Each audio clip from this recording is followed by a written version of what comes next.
نحمده ونصلي على رسوله الكريم أما بعد فأعوذ بالله من الشيطان الرجيم بسم الله الرحمن الرحيم ربي اشرح لي صدري ويسر لي أمري واحلل عقدة من لساني يفقه قولي ربي زدني علما اللهم فقهنا في الدين.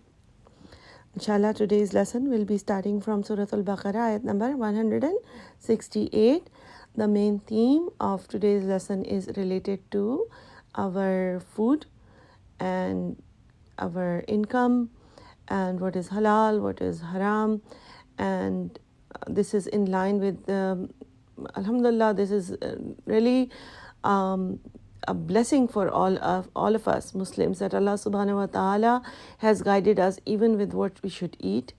And this is in line with the 5 major goals of our Sharia law to protect the rights of our mind and body and lineage and our religion and our property. So this is in line with the rights of our body and our mind, what we should eat and how it impacts our body and our making our decisions. And Allah subhanahu wa ta'ala has also alerted us that shaitan is also going to play his role in whispering things to us that we may rebel from this command as well and incline towards eating the haram. So let's get into the ayat, inshallah, 168. Ya ayyuhan nas, ya ayyuhu o annasu, nun waw sin is the root people. So we can see Allah subhanahu wa ta'ala is talking to everyone, not just the Muslims over here. Kulu kaf, amza kaf lam is the root, kaf lam waw in the end shows the plural. So all of you should eat. Mimma is made of 2 words, min and ma. Of that, fi in. Al-ardi in the earth. So you should all eat from the earth. What should we eat? Halalan tayyiba. Halal, the root is halam lam, which is Islamically lawful. And tayyiban, tayyaba, which generally means something that is good. Something that is, it has all 4 types of meanings, which also means pure and hygienic. Something that is not rotten and something that is clean. And it also means halal when it is not stated separately. It also means beneficial, meaning something that has nutrition value for your body, and something that is suitable, meaning that you're not allergic to it or it does not hurt your body or it does not have a bad effect on your body. So all kinds of meanings for tayyiban. So Allah subhanahu wa ta'ala mentions that humans should be more careful about what they're putting in their mouth, what they're eating, and it should be tayyab. It should not be some garbage. It should not be things that are bad for your health, for your body. And it should be halal. Wala, and do not. Tattabi'u, taba'ain. Taba'a means follow. Do not follow. What should we not follow? Khutuwat is shaitan. Khutuwat, the root is khatwa, meaning footsteps. And whose footsteps should we not follow? Shaitan. Because shaitan is going to keep telling us that everything, because shaitan is going to keep telling us that we can eat certain things, these are very nice, this addiction is very good, this kind of haram food, you should try it, you should taste it, everyone is eating it, and all kinds of things and different ways of earning haram and making food also very, very attractive to us, things that are not allowed. Also the wrong kind of income, very attractive to us, also getting us very much attached to money, so much that we will not want to care too much about whether it is coming from a halal source or a haram source.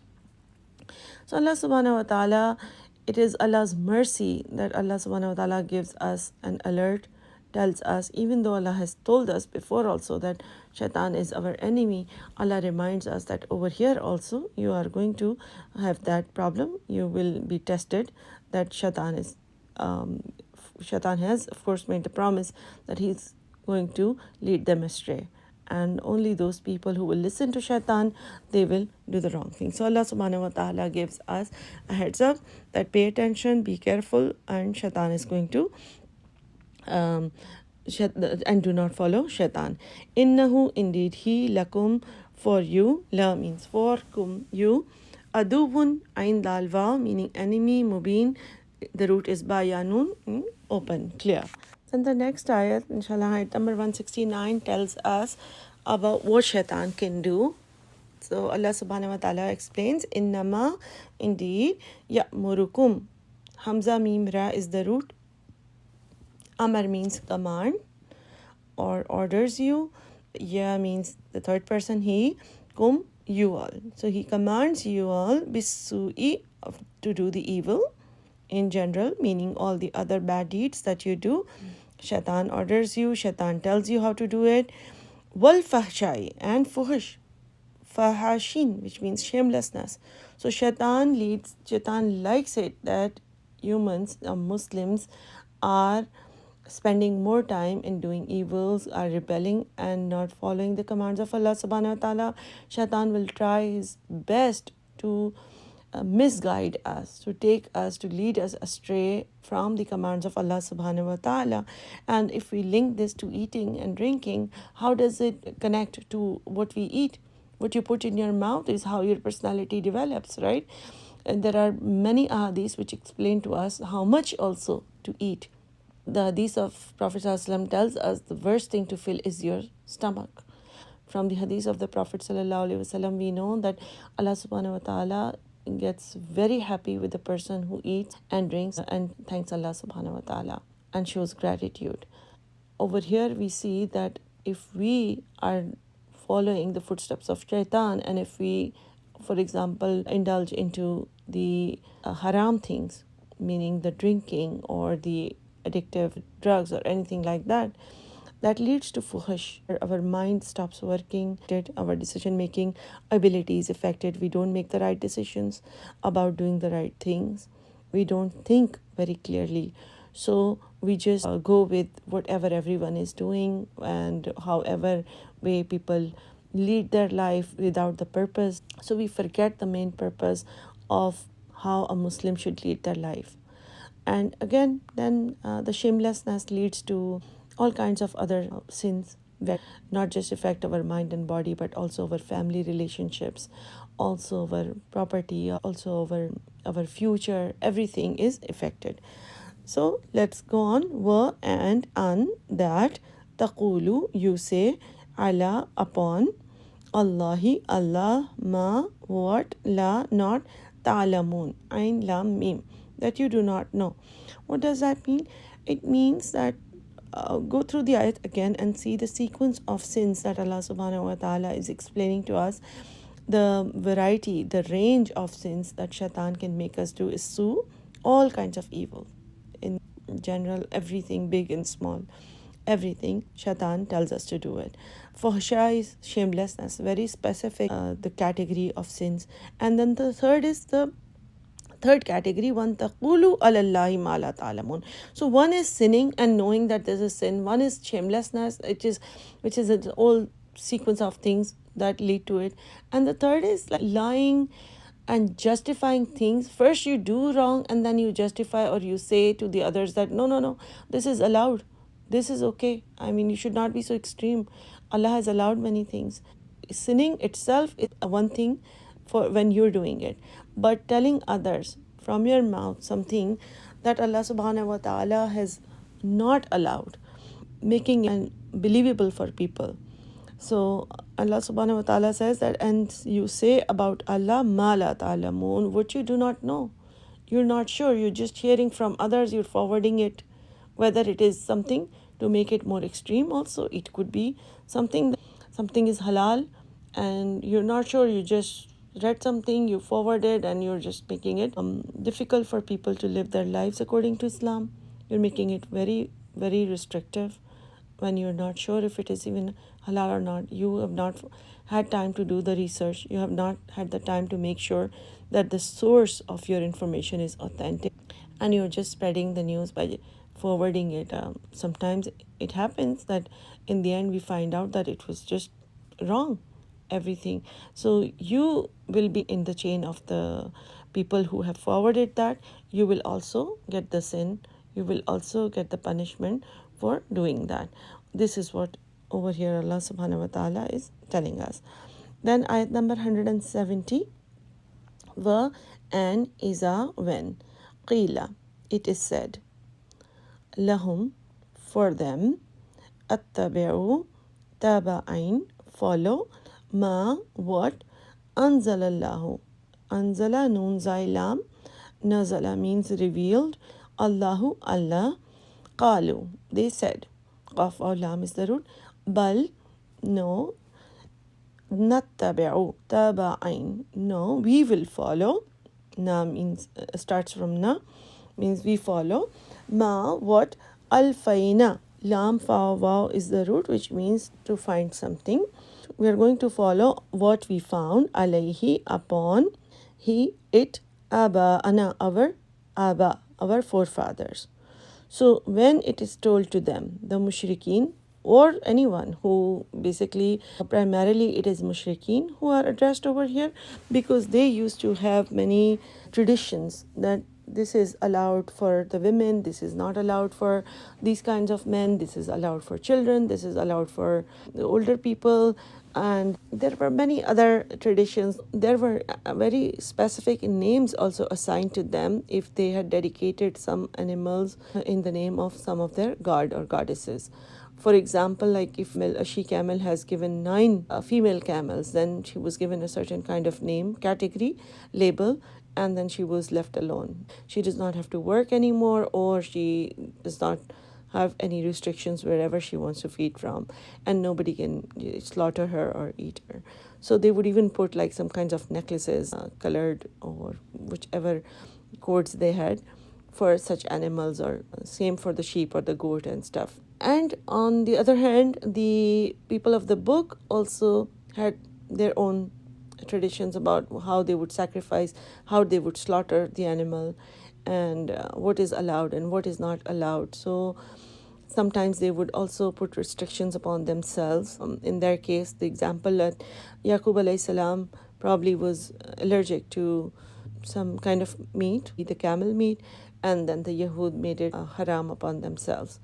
So Allah subhanahu wa ta'ala mentions that in this ayat, again if you read it in that light, وَإِذَا قِيلَ لَهُمْ, when it is told to them, اتَّبِعُوا, that you should follow, مَا أَنزَلَ اللَّهُ, what is revealed by Allah. قَالُوا, what did they say? بَلْ, nay, نَتَّبِعُ, we will follow, مَا أَلْفَيْنَا عَلَيْهِ آبَاءَنَا, we will follow what we found our forefathers doing. We will just keep on doing that. You're saying that our forefathers were wrong? We are not going to stop their tradition. This is our family tradition. This is our culture. What are you talking about? And this is unfortunately what many Muslims also do.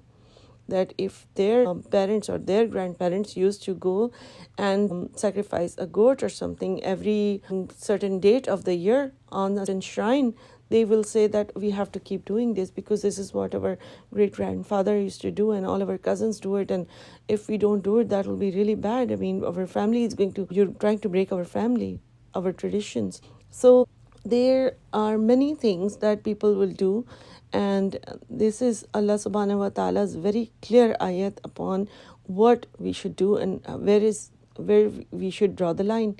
If Allah has revealed something, halal and haram should be categorized according to only that revelation, not based off of what you see your forefathers doing. And that Allah will explain further in the same ayat. Awalaw, even though, kana, were, aba'uhum, hamza, baya abi, hum, their forefathers, la, not, yaqiluna, ain qaf lam, if they did not have aqal, if they did not have reasoning, understanding, shay'an, anything, shin ya hamza, wala, and not, yahtadun, hadalya, if they were not given guidance. So Allah subhanahu wa ta'ala gives them some understanding. Allah subhanahu wa ta'ala is explaining to them that what if they did not have the understanding that they are doing right or wrong? What if they were also not thinking if it's right or wrong, and they did not get a chance to get the guidance? So even then you are going to keep following your forefathers? Think about it. You are getting a chance, you are hearing this from the Prophet or from somebody or from Quran, And Allah subhanahu wa ta'ala is giving you a chance to make a decision. Understand that Allah subhanahu wa ta'ala is the ultimate authority. This book is written by Allah subhanahu wa ta'ala. Is the command from Allah more important, or what you've observed your forefathers doing? Is that more important? And yet many Muslims, they read Quran and sometimes they also read it with meaning, but they say, I don't know how, it's very difficult to break that tradition, I can't do that. And then if you keep telling them that no, then they think that this is extremist behavior. And the word alfaina that is used in ayat number 170, lam fawa, it means to find something as a coincidence, not something planned or researched. So if they found their forefathers doing something, they will keep wanting to do that. Then the next ayat 171, Allah gives an example for the people who follow their forefathers without using their brains. Wa and masalu, and the example alladina, of those who kafaru, who disbelieve. Ka, as if, masali, as an example, allazi, of the one who. Yan'aqu, noon ain qaf, is usually the sounds that are made by the shepherd, like something like that, so the animals could hear some kind of sound. Bima, at what, la, not, yasmau, does hear, sin mim ain, they don't hear, illa, except, du'aan wa nida'an. So it's just a shout, and it's not a dua or a nida. What is a dua or a nida? Dua is something where somebody is addressed. You're asking somebody in particular, a very specific thing. And nida is a general announcement, right? That something different is supposed to be done now. So Allah subhanahu wa ta'ala mentions it is like those who follow their forefathers without thinking. It's as if that the shepherd is shouting, making sounds. It's not a dua or a nida. And they're just following those sounds. Like they see all the animals are moving towards there, then they just, whatever sound is coming, they move according to that. And without knowing what the shepherd is saying. The animals don't understand what the shepherd is saying. They just hear the sound and then they just move. Summun bukmun umyun, meaning deaf and dumb and blind. They are, because even if their ears can hear that sound, if it is happening without any understanding, if they're just able to hear sounds but not able to understand the meaning behind it, then it is as if they are deaf and they are dumb and they are blind. They can't see the truth. Then they are umyun. Fahum la yaqilun. So they la not yaqilun. They do not have aqal. They do not understand. Any hearing without understanding is, Allah subhanahu wa ta'ala is saying, it has no value, because then they will keep doing this and then the whole generation will keep doing the wrong thing. In ayat number 172, Allah subhanahu wa ta'ala explains to us the etiquette of what should a Muslim do. Allah mentions, Ya ayyuhallazina amanu, O people who believe, kulu, eat, hamza kaf lam is the root, min tayyibat, again from the good, tayyaba, ma, what, razaqnakum. So the first etiquette is to understand that all the rizq is given by us to you.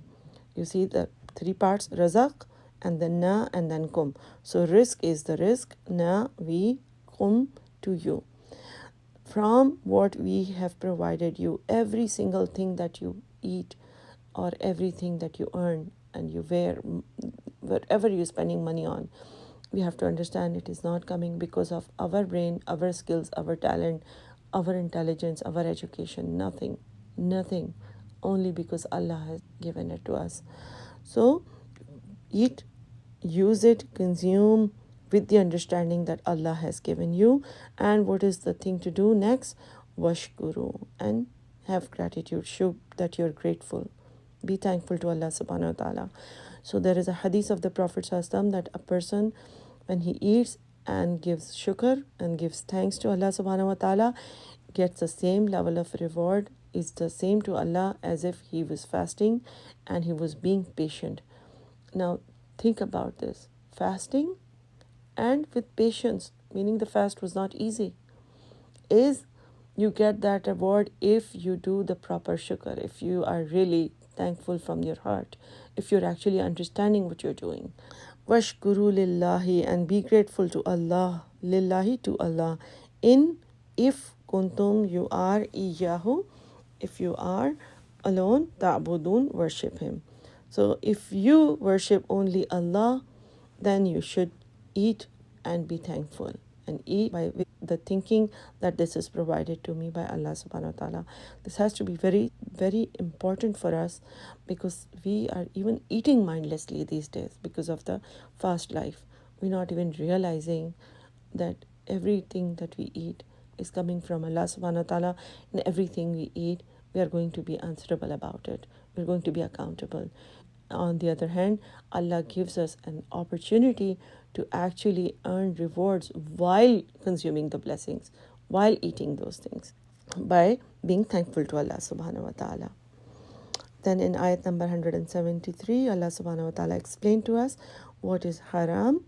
Innama, indeed, harrama, haramim, Allah has forbidden, alaykum, ala and kum, upon kum, you. Number one, maitata. Mim vauta is the root. The dead animals are haram. You cannot eat dead, something that died before slaughtering it. And in the case of Muslims, maitata is also considered something dead when they are not slaughtered according to Islamic rulings. So a machine slaughtered is also maitata, it's murda. So Allah subhanahu wa ta'ala has said that it is haram upon you when the dead animal. What dama? Dal, mim, beam. Dam is the blood. Blood is not allowed, and it is not the blood that we see while washing the meat, because some people get really anxious about when they're washing and they see some blood, or while they say that even if we wash it and then we are cooking, then we saw some drops here and there. So that is not the dam that we are talking about here. Allah subhanahu wa ta'ala is mentioning here, for some people who used to have the tradition of drinking or pouring lots of blood and putting it in their food, that is not allowed. So for this, there is a hadith that there are two types of maita. There are two types of dead and two types of blood that is allowed for Muslims. The two types of dead are the sea animals, the fish basically, and also the locusts, the insects basically. And the two types of dam, the blood that are allowed, are the spleen and the liver. And what is third in the list, coming back to ayat 173, wa and lahm al-khinzir, and the flesh of the swine, pig. And that is not allowed in any form. Wama, and what? Uhilla, ha lam lam. This is not the same ha as the halal. Okay. Ha lam lam means something that is announced or dedicated. Bihi, with it. Li ghayrillahi, for. Li means for, ghayr, other than Allah. So something that is dedicated to other than Allah, meaning saying that we are slaughtering this for Ghazi or some other scholar, and then eating that meat. So that is not allowed. Or going to the shrines and slaughtering and then feeding, that is not allowed. First day's moon crescent is also called Halal, because that is also announcing, and people used to call out that the moon has been sighted, and they would congratulate each other. So uhilla is to call out, meaning to call out the name, the animal in the name of somebody other than Allah. That is not allowed. So we see that maitata, dama, khanzir, and animal that is dedicated to somebody other than Allah is not allowed. Faman isturra, only. Now these are not allowed, but what are the three conditions that they are allowed in?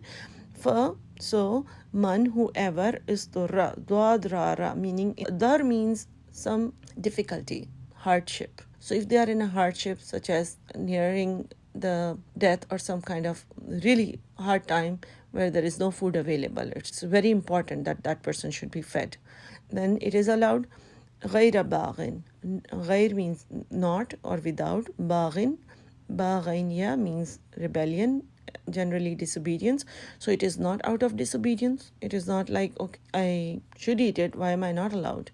Wala, and not adin, to transgress. So ain dal waw means to cross a line. So basically, not to keep eating thinking that, oh, I always wanted to try this burger, and keep going. I wanted to see what pork tastes like, or what this drink tasted like. So do not transgress the limit.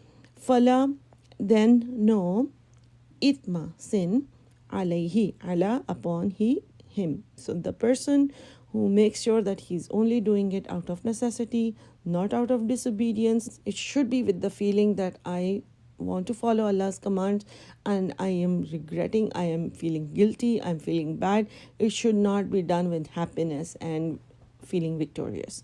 It should be done with the feeling that I'm doing it, but I believe in Allah subhanahu wa ta'ala and I understand that this is haram. And then wala adin, not transgressing, not going beyond the limit of whether the necessity. Fala ithma alayhi, then there is no sin upon him. Inna Allah, indeed Allah, ghafurur rahim, he is the Ghafoor and he is Rahim, meaning Allah subhanahu wa ta'ala. In that case, Allah will erase. Ghain fara means completely cover with a blanket, kind of. So completely forgive and cover that sin, and meaning it won't show up on your accounts. It will be covered, erased. And Rahim means Rahamim, meaning merciful again and again. So if something happens repeatedly in your life and you have to do it, Allah subhanahu wa ta'ala will be merciful to you. It's not like, oh, I've already done it, so I won't be. Every time Allah subhanahu wa ta'ala will cover our sins when we have done it only out of understanding that it is not because of disobedience. Then the next is ayat number 174. Now, besides the food, what else do the people do, which could be haram? Inna, indeed, allazina, those who, yaktumuna, kaf ta'mim, who conceal, ma, what, anzalallahu, what in and revealed, Allahu, Allah. What Allah has revealed, if somebody conceals that, does not tell people, does not spread the message of Islam, min al-kitabi, from the book. So if the book tells us what is halal and what is haram and what is the law, how to understand many questions, then if somebody conceals that, wa and yashtaruna, sheen ra ya, and they purchase or they sell or they trade bihi, therewith. Basically, the people of the book, the Jews, scholars, used to hide such things because they wanted things to be in their advantage. They wanted people to do exactly how they want them to do, and they would get money for that. So they would allow some things for the mighty, the wealthy ones, because then they would get a lot of fundraising for making laws easier for them, right? Very conveniently justifying some things for them. So Allah subhanahu wa ta'ala mentions that if they conceal what is revealed in the book, if the Muslims also will do that, and then if they trade, if they get any benefits on top of that, then what are they doing? Samanan qalila. Saman means value, qalil, qaf, lam, lam, very little. Does not mean that we can do it for very big values. It just means whatever big value even you get in this earth, it is going to be a qalil, very little value compared to the adab or the rewards that you are going to get in the end. So Allah mentions that those who do this act, then what are they doing? Ulaika, those, ma, not yakuluna, hamza, kaf, lam, they eat, fi, in, butunihim, batwanun means stomach, him, in their stomach, in their bellies, illa, except anar, the fire. They are not putting anything in their belly except for fire. So the money that is earned through that means, by making people happy, by not telling them or justifying their acts or justifying haram, then that is like putting the fire in your stomach. So that is also haram. Wala, and this could be any other commands also, concealing, not related to only food, because they used to earn money, right? So it was not just food related ayat that Allah subhanahu wa ta'ala is talking about here. Any ayat that could benefit people, or that could tell them what are the commands of Allah, and not showing them, because Prophet ﷺ was also trying to tell them, because they were also trying to hide the Prophet ﷺ's prophethood. They were trying to show people that no, he's not the right prophet. They were trying to show that Quran is not the right book. So Allah subhanahu wa ta'ala mentions that those people who earn money by doing that, they are also eating haram. This is haram. And they are eating fire. They're putting fire in their stomachs. Wala, and what else will happen to them? They're in this dunya, it's like they're putting fire. Wala, and not yukallimuhum, kaf lam mim. Kalam means to talk, hum, to them, and not will speak to them. Allahu, Allah, yawm al-qiyamati, on the day of qiyamah, on the day of judgment. Allah will not talk to them even. Allah will not even want to talk to them. Wala, and not yuzakkihim. Zaik of wow, zaku means to purify, to cleanse them. And Allah will not cleanse them. Walahum azabun alim, and for them is the azab alim, hamza lam mim, is very painful. It will be a very painful punishment for them. On the other hand, we are told that those who do it out of necessity, if they have to even eat the actual haram food, Allah will be Ghafurur Rahim for them. But the people who are misleading the others because of hiding some of the commands of Allah, who are not spreading Islam properly, then Allah subhanahu wa ta'ala will not even talk to them. Allah will not purify them. Allah will punish them with a very painful punishment. And 175, Ulaika allazina, those are the people, ishtarawud dalalata bil huda. Ishtaraw, shin raya, they have traded, dolala, duad, lam, lam, the misguidance. They have actually purchased the dalal, the wrong path, bil huda, the guidance. So it's as if these two are the concrete things, then they said, okay, give me the wrong path and take this right path from me. I have the right path, I know the right commands, but here I don't care about it. So they actually buy the wrong path. They actually choose the wrong path for themselves. Wal azab bil maghfirah. And what else did they buy? Again, if these were two concrete things, they would say, I don't want maghfirah. Here you can take it. Give me money and give me the azab. So they buy azab for themselves. So only if we could see what we are dealing with, what are we giving away, what is in our hands and we are giving away, and what are we getting in return, then we would not be making such deals. If we would have understand the value of commands of Allah subhanahu wa ta'ala. And then Allah subhanahu wa ta'ala mentions, Fama, so what, asbarahum swad bara, what kind of patience whom they have, ala nar, upon the fire. So these people, Allah subhanahu wa ta'ala says, what patience do they have? That people who would actually buy fire for themselves, what kind of patience they would have. Meaning they know that this is the truth and still want to follow the wrong path and want to buy it. And the last ayat for the today's lesson is Zalika, that bi annallaha, is because Allah nazzal al-kitaba, nun zailam, revealed the book. So this is because Allah has revealed the book bil haqqi, with the truth, meaning this is the truth. Allah subhanahu wa ta'ala has given commands of all aspects, everything, what you should do in this situation, what you should do in this situation, everything is right there in front of you. Allah is the author of the book. Wa inna allazina ikhtalafu, and indeed, wa and inna, indeed, allazina, those, ikhtalafu, khalam fa, those who go on a different, those who differ with it, fil kitabi, in the book, la, surely, fi, in, shiqaqim ba'id, sheen qaf qaf, they are in the stubbornness, they are in the misguidance, ba'id, ba'ain dal, very far off, they're gone very far off. Those who are actually not by mistake, some people do sins by mistake, some people actually do it by it and go wrong, on the wrong path, and lead others to the wrong path. They are in shikakim ba'id.